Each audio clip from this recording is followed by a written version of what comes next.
আসসালামু আলাইকুম, কেমন আছেন আপনারা সবাই? আমি মোহাম্মদ ইনামুল ইসলাম আছি মালয়েশিয়া থেকে। মালয়েশিয়াতে অবস্থানরত বাংলাদেশ হাই কমিশন আজকে কিন্তু হাতে হাতে পাসপোর্ট বিতরণ করছে।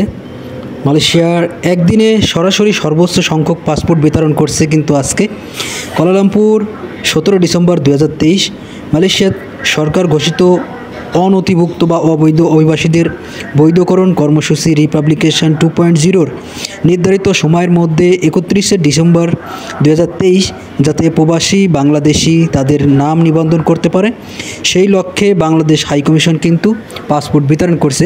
মালয়েশিয়াতে অবস্থানরত বাংলাদেশ হাইকমিশন তারই ভিত্তিতে একটা পোস্ট করছে তারা, যে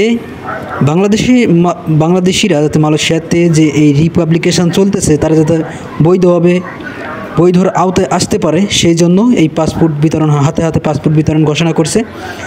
যারা কিনা এই সুযোগ কাজে লাগাতে পারে সেই লক্ষ্যে বাংলাদেশ হাইকমিশন কুয়ালালামপুরের বিশেষ ব্যবস্থাপনায় একদিনে সর্বাধিক সংখ্যক 3000-এর অধিক পাসপোর্ট বিতরণ করেছে মালয়েশিয়াতে অবস্থানরত বাংলাদেশ হাইকমিশন।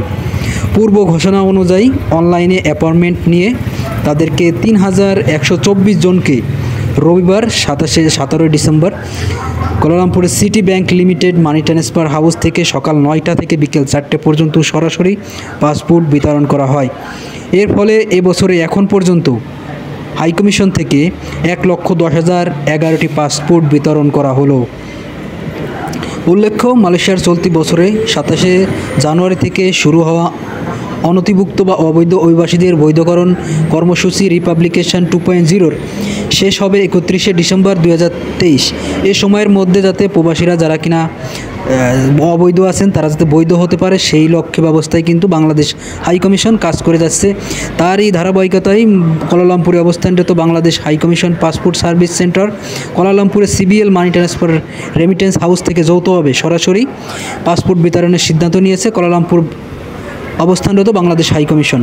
সো আপনারা যারা কিনা সরাসরি পাসপোর্ট হাতে পেতে চান তাদের জন্য খুবই উপকার হবে, কারণ হাইকমিশনের এই বিশেষ ব্যবস্থাপনা আপনাদের একটু হলেও কাজে দেবে। ধন্যবাদ, সবাই ভালো থাকবেন, সুস্থ থাকবেন, আল্লাহ হাফেজ।